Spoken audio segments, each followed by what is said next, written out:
My dear students, आप सभी का बहुत बहुत हार्दिक स्वागत आपके अपने चैनल केजीएस इंजीनियर्स में। गाइस, आज की एक बहुत अच्छी अपडेट और आज की जो इम्पोर्टेंट इन्फॉर्मेशन है वो है हमारे आईटीआई के स्टूडेंट्स के लिए।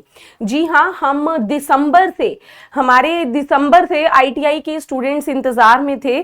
तो आप जैसे मेरे पीछे देख रहे हो, ये मैंने एक एमपी की ऑफिशियल साइट आपके सामने खोली हुई है।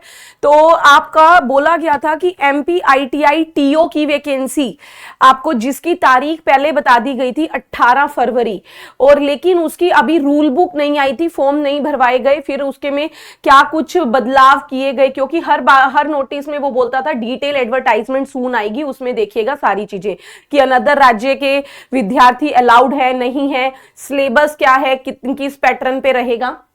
तो अब आज जाके फाइनली उन्होंने आपकी ये रूल बुक पूरी निकाल दी है। रूल बुक पर आई है 2026 की पहली रूल बुक ही यही आई है। तो ये आपकी इतनी बड़ी 87 पेजेस की इन्होंने पूरी नोटिफिकेशन दी है। इसमें कुछ महत्वपूर्ण जो जानकारियां हैं वो बता देती हूं। आज ही का नोटिस है आपकी एमपीआई आईटीओ टीओ की ट्रेनिंग ऑफिसर की वैकेंसी की रिक्रूटमेंट है। ये कौशल विकास एवं रोजगार विभाग के अंतर्गत आती है। देखिए, इसमें जो पहले उसने बोला था फॉर्म भरने की प्रक्रिया हम जनवरी शुरुआत में करेंगे, 15 जनवरी तक कराएंगे, कुछ इस तरीके की थी। अब सारी डेट्स चेंज कर दी। अब जो फॉर्म भरने की प्रक्रिया शुरू की जाएगी वो 17 जनवरी से, यानी कि परसों से आपकी फॉर्म भरवाना शुरू करेगा और लास्ट डेट रहेगी 31 जनवरी। ठीक है। और आवेदन में अगर आपको कोई संशोधन करना है तो वो भी 17 से है, लेकिन संशोधन करने की अंतिम तिथि 5 फरवरी है। पहले इन्होंने एग्जाम डेट बोली थी 18 फरवरी, अब एग्जाम डेट बोल दी गई है कि 27 फरवरी से शुरू होगा। ठीक है। मल्टीपल शिफ्ट्स में लेंगे, कितने लेंगे वो तो आपको अभी फर्दर बताएगा, लेकिन 27 तारीख से एग्जाम शुरू है। फिर इसमें कितने रुपए का फॉर्म है? 500 रुपए। यहां पर अगर बोले तो यहां पे उसने क्या बोला है, 500 रुपए अनारक्षित अनरिजर्व्ड के लिए है। फिर बाकी के लिए जो आपकी जो भी एससी एसटी कैटेगरीज हैं या फिर आपकी ईडब्ल्यूएस कैटेगरीज हैं उनके लिए 250 रुपए हैं। और जो सीधी भर्ती संविदा के लिए नहीं अप्लाई करेंगे, सीधी भर्ती है, उसके लिए कोई भी फीस आपको नहीं देनी होगी। ठीक है, ओके। ये बताया उसने। ये यहां पर कि 2 शिफ्ट में आपका एग्जाम होगा, 27 तारीख से तो होगा, लेकिन 2 शिफ्ट में, एक सुबह एक दोपहर की, तो 2-2 घंटे का पेपर है। ये भी बता दिया कि सिलेक्शन में क्या है, आपका सीबीटी है वही, हालांकि रखा वही का वही है उसने, 75:25 का रेशो। 75 नंबर टेक्निकल है, 25 नंबर नॉन टेक है। 2 घंटे का आपका पेपर रहेगा। कितना? 2 घंटे का। 9:30 से 11:30 सुबह, 2:30 से 4:30। वो आपका किस शिफ्ट में आता है आपको बता देगा। अब यहां पर कुछ इंपॉर्टेंट पॉइंट्स पर आ जाते हैं, यहां पर कि आपके लिए क्या आपको चाहिए क्या नहीं चाहिए। ये तो उसने वो बताया कि आपको पेपर के लिए आपको बताना होगा कि क्या क्या लेके जाना है।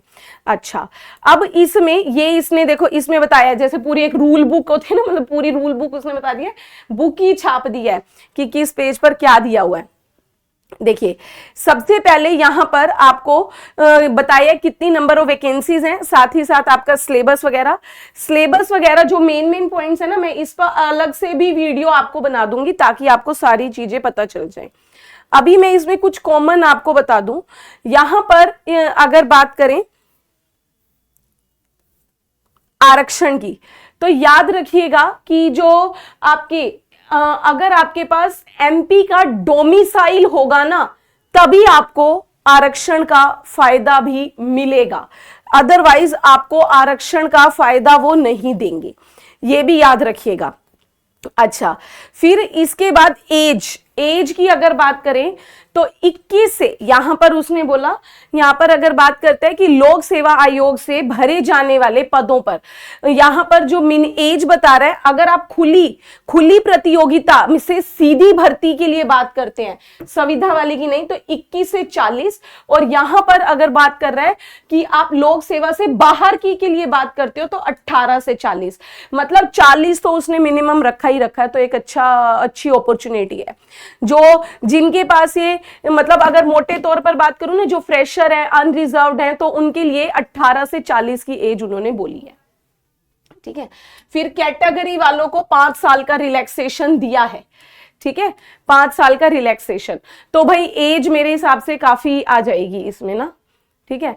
इसके बाद देखो, अगर आप यहां पर मध्य प्रदेश के स्थायी निवासी, परमानेंट आप वहीं के निवासी हैं, तो एक्स्ट्रा बेनिफिट्स आपको यहां पर दिए जा रहे हैं।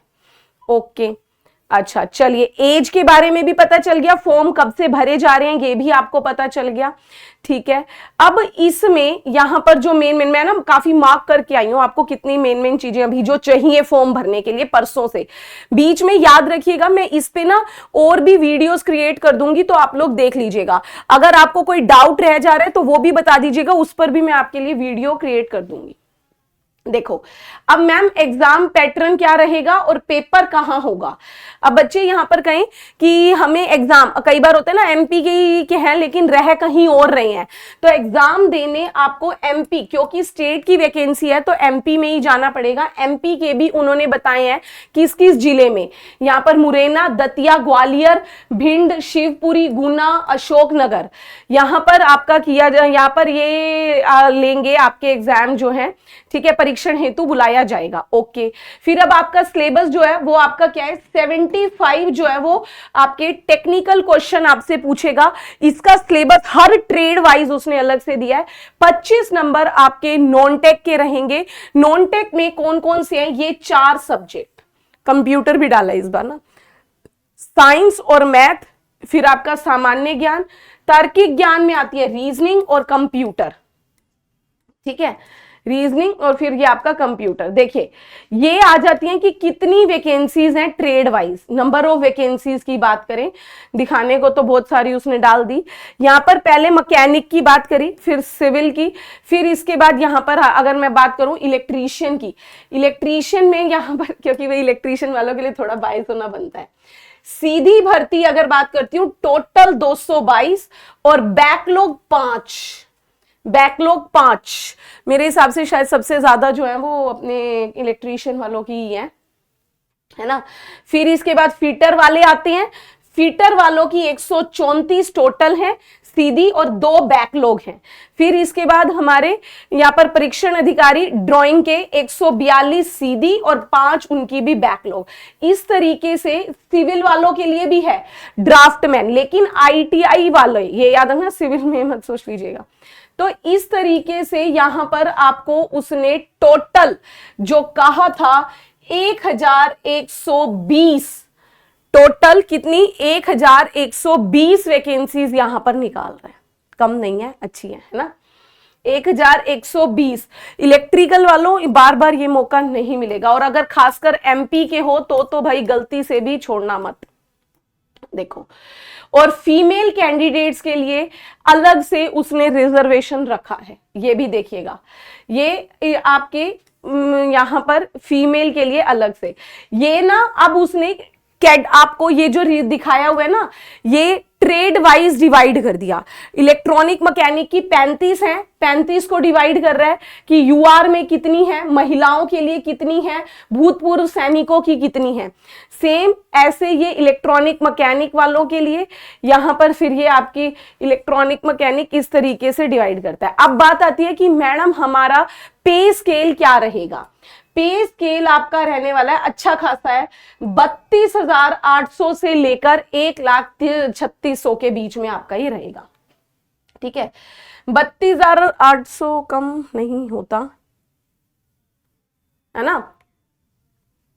चलिए अब बात आती है कि मैम हमें एलिजिबिलिटी क्या चाहिए। देखिए, शैक्षणिक योग्यता उसने यहां पर आपको बताया, हाई स्कूल अथवा समकक्ष अथवा पुराने पाठ्यक्रम से 11वीं परीक्षा, पुराने, अच्छा हाई यहां, और इसके बाद 11वीं परीक्षा उत्तीर्ण के साथ संबंधित ट्रेड से एनसीवीआईटी, एससीवीआईटी या आपकी आईटीआई, एनएसीसी से अप्रेंटिसशिप उत्तीर्ण हो, आईटीआई किए हुए हो या अप्रेंटिसशिप भी का सर्टिफिकेट भी है तो भी आप अलाउड हैं यहां पर, ठीक है।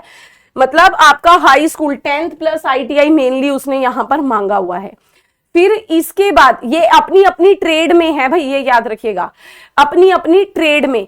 साथ ही साथ और देखिए इसके अलावा क्या कहता है, 10th प्लस 11वीं की परीक्षा तो है ही है, या इसके कई बार क्या है, इलेक्ट्रॉनिक सेक्टर में मल्टी स्किलिंग कोर्स अगर आपने 2 साल का कर रखा है तो वो तो भी आप अलाउड है। प्लस यहां पर और देखिए, अब बात आई हायर एजुकेशन अलाउड है या नहीं। इलेक्ट्रॉनिक्स एंड यहां पर क्या कहता है कि आपकी अपनी रिस्पेक्टेड ट्रेड में, रिस्पेक्टेड ट्रेड में कह रहा है एआईसीटी या यूजीसी से, एआईसीटी या आपके यूजीसी से मान्यता प्राप्त, यहां पर आ जाइए, से इंजीनियरिंग टेक्नोलॉजी में स्नातक उपाधि अथवा पॉलिटेक्निक से डिप्लोमा। हालांकि ये आईटीआई की मेन वैकेंसी निकालता है, लेकिन अगर आपने डिप्लोमा और डिग्री भी किया तो भी आप अलाउड है भाई, ठीक है। तो यहां पर ये जरूर ध्यान दीजिएगा एलिजिबिलिटी पर, यहां पर हर ट्रेड के लिए उसने यही बात बोली है भाई, हर ट्रेड के लिए ये जरूर ध्यान देंगे सभी। फिटर वाले अपने फिटर की, डीजल मैकेनिक में हालांकि आपका वो लाइसेंस भी मांगेगा एक्स्ट्रा, रेफ्रिजरेटर, ऐसे ही आपकी यहां पर सभी की अपनी अपनी ट्रेड। ये ड्राफ्टमैन सिविल, देखो इसमें भी इसने कहा है कि डिप्लोमा हो या डिग्री हो, ठीक है, डिप्लोमा या आपका इस तरीके से डिग्री। ये इलेक्ट्रिकल वालों, इलेक्ट्रीशियन वाले देखिए, इलेक्ट्रीशियन ट्रेड से या तो आपने क्या किया हो, आईटीआई की हो, या फिर उन्होंने ये देखो एआईसीटी अप्रूव्ड या यूजीसी अप्रूव्ड से आपका क्या होना चाहिए, यहां पर अगर आपने डिप्लोमा किया हुआ है या स्नातक यानी कि बीटेक भी है तो भी आप अलाउड है, देख लीजिए। और मैं आपको बताऊं, मैंने इसका PYQs देखे हैं, बहुत बार कराए भी हैं यूट्यूब पे, कोई हाई लेवल नहीं आता है, आसानी से किया जा सकता है। डिप्लोमा और डिग्री वालों के लिए कह रही हूं, ठीक है, बहुत आसानी से निकाल सकते हो। तो यहां पर कब से फॉर्म भरे जा रहे हैं, एग्जाम पैटर्न क्या है, एज क्या है, कितने का फॉर्म है, पेपर देने कहां जाना होगा, कितनी वैकेंसीज है, ये सारी कुछ मेन पॉइंट्स मैंने आपको बता दिए हैं। अब बात सिलेबस वगैरह की, उसके लिए मैंने आपको बोला कि मैं एक्स्ट्रा आपके लिए अलग से वीडियो बना देती हूँ, ठीक है भाई, क्योंकि पूरा 30 पार्ट में उसने डिवाइड किया। एग्जाम पैटर्न भी मैंने आपके साथ डिस्कस कर दिया है। ऐसी अपडेट के लिए मेरे साथ केजीएस इंजीनियर्स जेईई चैनल पर जुड़े रहिएगा। और अगर आप अपने इलेक्ट्रीशियन ट्रेड को सिर्फ ट्रेड की बात कर रही हूं, इसको मजबूत करना चाहते हो तो हमारी केजीएस ऐप पर आईटीआई फाउंडेशन बैच चल रहा है, उसमें पूरी इलेक्ट्रीशियन ट्रेड मैं आपको कवर करवा रही हूं। हमने काफी सारे चैप्टर कवर कर लिए हैं, वो आपको रिकॉर्डेड वे में मिल जाएंगे। तो आप आईटीआई फाउंडेशन बैच से जुड़ के अपनी ना केवल इस एग्जाम की बल्कि सारे आईटीआई एग्जाम्स को कवर कर सकते हो। तो मिलते हैं नेक्स्ट अपडेट में, तब तक ध्यान रखिए। Thank you very much.